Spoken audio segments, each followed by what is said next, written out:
मंत्रिमंडळाचा विस्तार झालेला आहे, तुम्ही कसं बघता या विस्ताराकडे? तुम्ही समाधानी आहात का? विस्तार होणं का अपेक्षित होतं आणि विस्तार झालेला आहे. त्याच्यामुळे तिसरा बिडू आल्यामुळे विस्तार जे होणार होता त्या पद्धतीचा विस्तार झालेला आहे आणि मी समाधानी आहे. हो, कमी वजनाची खाती मिळाली शिवसेनेला. वजनाचा अर्थ कळला नाही, कोणतं वजन असतं त्याला काही कळलं नाही. हो, राष्ट्रवादीतून जे 9 मंत्र्यांनी शपथ घेतली होती त्या सर्व मंत्र्यांना वजनदार खाते मिळाली आहे. जसं कृषी असेल, अर्थ खाते दादांकडे गेलेलं आहे, महिला व बालविकास आहे. हे बघा, 2 पार्टनरच्या ऐवजी तिसरा पार्टनर झाल्यानंतर एकमेकाची खाती एकमेकाकडे जाणं स्वाभाविक आहे. त्यामुळे काही भाजपची खाती काही शिवसेनेची खातं त्यांच्याकडे जाणार हे सगळ्यांनी मानलेलं होतं आणि त्या पद्धतीने शिवसेनेचं कृषी आणि तुमचं बंदरे हे 2 खाती गेलेली आहेत, काही भाजपची खाती गेलेली आहेत. हो, पण अजितदादांकडे अर्थ खात्यासंदर्भात मुख्यमंत्र्यांचा पण विरोध होता, शिवसेना शिंदे गटाच्या आमदारांचा विरोध होता. पुन्हा ते खातं त्यांच्याकडे गेल्यामुळे काही निधी वाटपात काही होईल का बघू, काय सांगता येईल?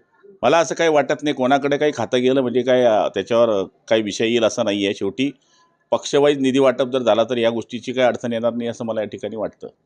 त्यामुळे दादांकडे खातं गेलं काय आणि गुलाबरावाकडे खातं गेलं काय फरक पडत नाही. शेवटी कोणताही माणूस आपल्या मतदारसंघाची किंवा जिल्ह्याची कामं नेतो, तो काही व्यक्तिगत कामं नेत नाही आणि जर ती कामं योग्य असतील तर कोणताही नेता ते काम करतो.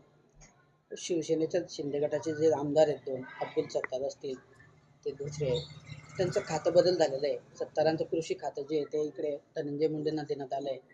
मी म्हटलं ना, डॅमेज कंट्रोल आहे का बघू आपलं? मी तर म्हटलं ना आपल्याला की 1-2 खातं इकडे तिकडे गेलं. आता DCM साहेबांची 2-3 खाती गेली